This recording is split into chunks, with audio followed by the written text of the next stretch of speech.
Pardon me, are you Adam Graham? The very same. And this is my old-time radio snack wagon.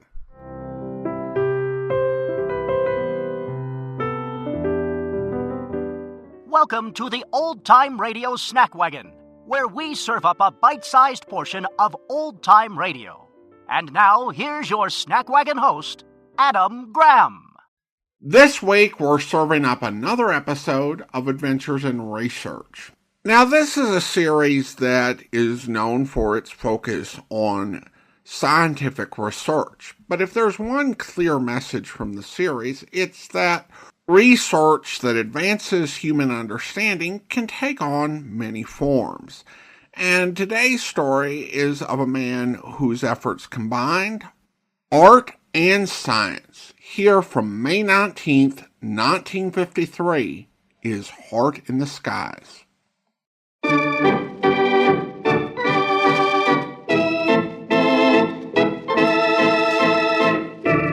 Adventures in Research.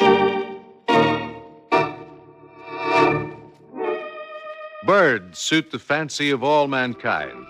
What they feel, they can voice as man tries to. They court and nest. They battle with the elements.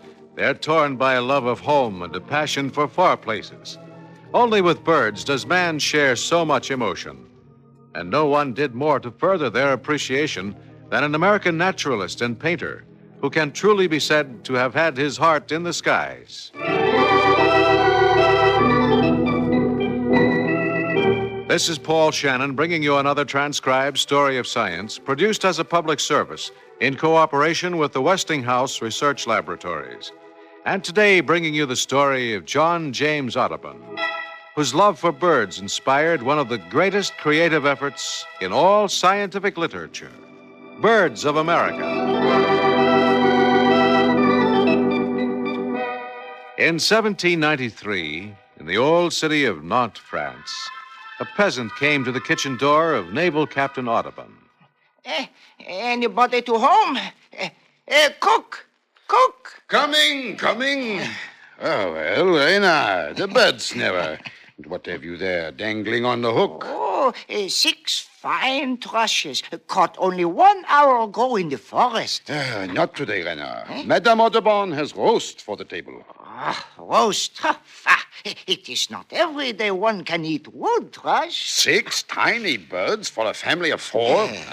There's not enough meat there to fill young Master Audubon's tooth. Here he comes now. I will ask him. Good morning, Cook. And you, Reynard? Young Master, if you had a choice for dinner, would you prefer joint roast or these wood thrush on Reynard's hook? Wood thrush are songbirds. Why have you killed them, Reynard? Well, to sell for food. What else? I would not eat a bird that sings. Never. There's your answer, Reynard. Then I bid you good day. Wait. What will you do with these birds? If no one buys them, then I put them in the pot. I have some coppers. Sell them to me. Little Jean-Jacques Audubon gazed down at the spotted birds in his hand. It was pleasant to hold them, to look at them so close. But he had no way to keep them, so he went to his father for advice. Jean, what have you there? Wood thrushes. I bought them from Reynard. So? And what do you intend to do with them? I do not know. That is why I have come to you. I should like to keep one at least. Why do you wish to keep it? Because I can never get close enough to them in the trees. And if I have to throw them away, I'll not have any birds to look at anymore. So that's your problem, is it? Come here, my boy. Do you see this book? It contains a picture of a wood thrush. You can always come to my study and look at this. But, Father, it is not the same. It won't be the bird as I see it. Tell me, how do you see it? This morning, this bird was alive and singing. This picture in the book is lifeless. Well, my son, I am afraid what you are searching for you will not find in books. Well, then I will draw my own birds. An ambitious undertaking, my son. But if it makes you happy, I see no harm in it.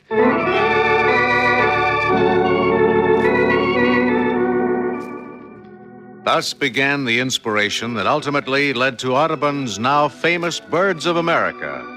Even in childhood, Audubon was a scientist who studied directly from nature, and he drew birds as no man before or since has ever seen these feathered creatures. Years passed. When Audubon was 18, the father made a sudden decision. His son should go to America to manage the family's interest at Mill Grove in Pennsylvania. And John James Audubon, as he now called himself, was no sooner settled in America than he fell in love with an English girl, Lucy Bakewell.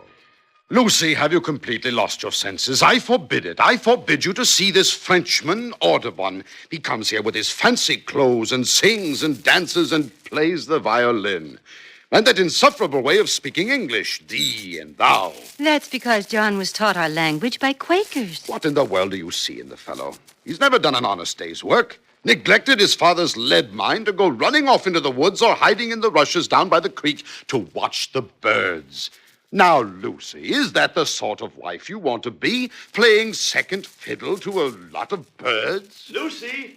Lucy! That's John now, Father. Then you must excuse me. Lucy! Yes, John. I have just come from the forest. I have brought thee a gift. A gift? For me? A warbler, Lucy. A chestnut-sided warbler. Hast thee ever seen a finer bird? It's beautiful, John.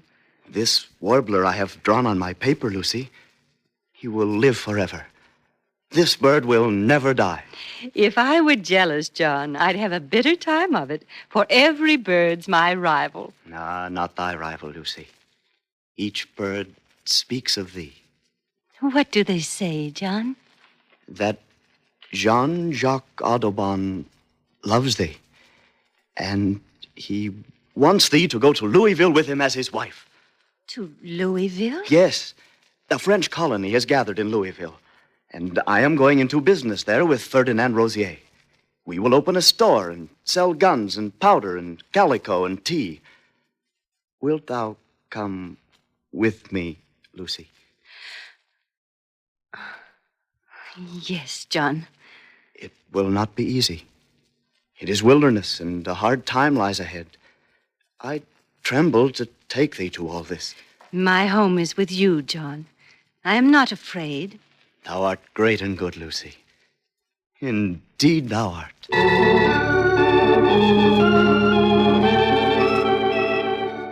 To Louisville in 1808, John James Audubon took his new bride. And here with his partner, Rosier, Audubon set up a store. But before very long, the handsome, eccentric Frenchman was the talk of the newly settled populace. I pity that partner of his. Leaves him to mind the store while he's off birds nesting. Say what you will, but that Audubon's a crack shot. Why, he can drive a nail into a tree at 50 paces. Yeah, I sure wouldn't want to be his wife. No, sir. Leaving her for days while he's off in the woods. And I'll just tell you one good thing about him. Those pictures of his. Why, they're unbelievable. Real birds, just as they are, on the wing and alive. I swear, you just want to reach your hand out and touch them to see if they're alive. But one day, Rosier returned from a purchasing trip to find the store closed. He went directly to Audubon's cabin. Well, Mr. Rosier, won't you come in? I'll get you some supper. I'll not be staying, thank you. I came back to find the store closed. Your husband, where is he? You see, Mr. Rosier, he shut up shop yesterday morning when all the men went pigeon hunting. There's been no one but women in town ever since. Don't women ever buy anything? Madame Audubon, let us be honest with each other. You know and I know, too. Your husband is off birds nesting. Is that not so? Yes, that's so. That is what is wrong with John. Too much occupation with birds. His mind is not on business. Mr. Rosier, it must be obvious to you now. My husband is not made for business. So I wouldn't blame you if you broke with him. You mean dissolve the partnership? Just that. Frankly, I don't see how you've lasted this long. You are a clever man. You're industrious, honest. You would do much better alone. Madame Audubon, you are a fine woman. I admire you and have your interest at heart. Take hold before it is too late. Save your husband. Make him feel his responsibility. Make him give up this ridiculous chasing of birds. My husband, Mr. Rosier, is not like other men. He is a gifted artist. And someday all of us, perhaps even you, shall be proud to have known him. We shall see, madame. We shall see. Lucy, I am home. Yes, John, I see. Oh, what a trip I had. The woods were filled with birds. Phoebes, golden-winged woodpeckers, hummingbirds. John, Rosier got home this afternoon. So, he caught me out again. What did he say? The partnership is dissolved. But he cannot. Not without my consent. I gave it, John. Thee gave it, Lucy. Why? It's best for Rosier. And it's best for you. But without the store, how will we live? The children and thee. John, listen to me. We need no longer blind ourselves. You never were meant to be a businessman. Since our marriage, you've tried to do everything except what you were born to do. You are an artist. You have a gift. Why not make the most of it? We cannot live from my art. How many bird paintings have you in your folios?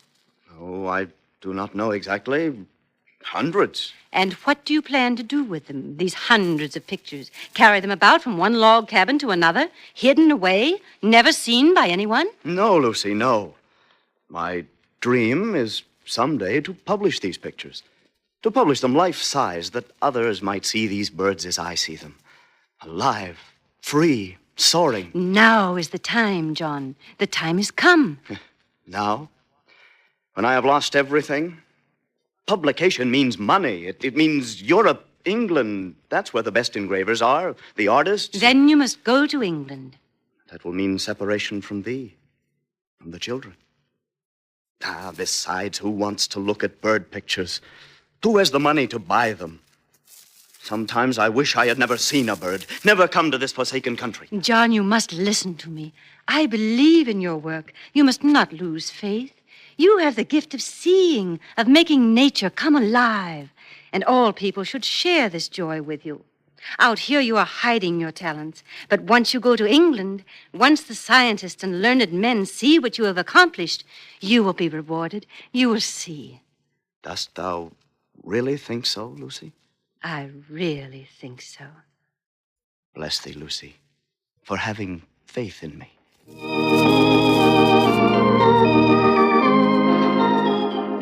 In 1823, Audubon sailed for England. He was ready for the world. In his swelling portfolio, his paintings were not merely art, they were nature. He insisted on drawing each bird life-size, and they were scientifically accurate to what he saw. And he saw everything, how every feather lay and how the light struck every one. Audubon had captured many birds new to science. After a week in Liverpool, he discovered that Lucy was right. The cultural world of England marveled at Audubon's birds. Good gracious, man. This drawing of the rattlesnake attacking the mockingbirds in their nest, I've never seen anything like it. This great-footed hawk, superb, magnificent. Mr. Audubon, the people of the world may not know who you are, but depend on me, sir. They shall know, and know soon. Audubon had triumphed. It took a full 12 years to finally engrave the Birds of America series, which today are priceless heirlooms. The character of this work, its commanding beauty, its surprising accuracy, mark these books as one of the most remarkable undertakings in the whole history of literature and science.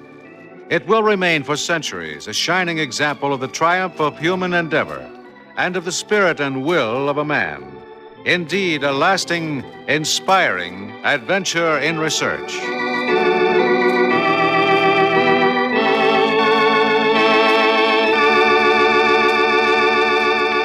And that's today's Adventures in Research, produced in cooperation with the Westinghouse Research Laboratories.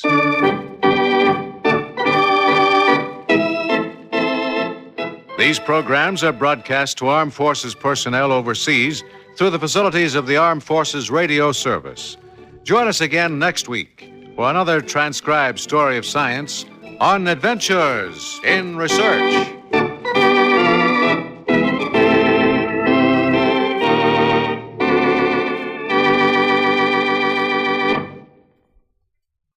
Welcome back. Audubon's Birds of America is a work that had immense influence on the development of natural science and our understanding of birds' anatomy. It also represents a magnificent achievement in art. There are only 120 original copies in existence. Those institutions which own copies put them on display, and those in private collections are highly priced. A complete set sold at Sotheby's for more than £7 million in 2010. And according to The Economist, that when you adjust for inflation, 5 of the 10 highest prices ever paid for books or for copies of the Birds of America. However you slice it, Audubon's masterpiece had a major impact on the world.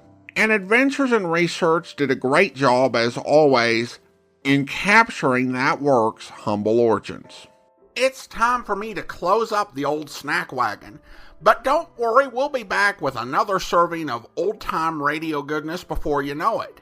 If you want to enjoy some of our longer form podcasts, you can feast away at my website at greatdetectives.net.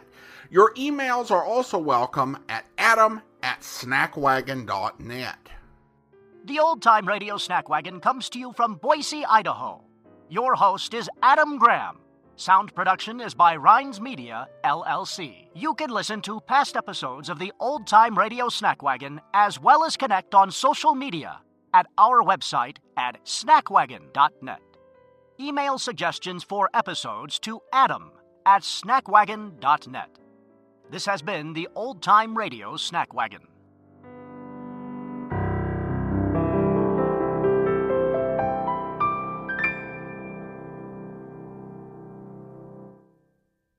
Until next time, goodbye.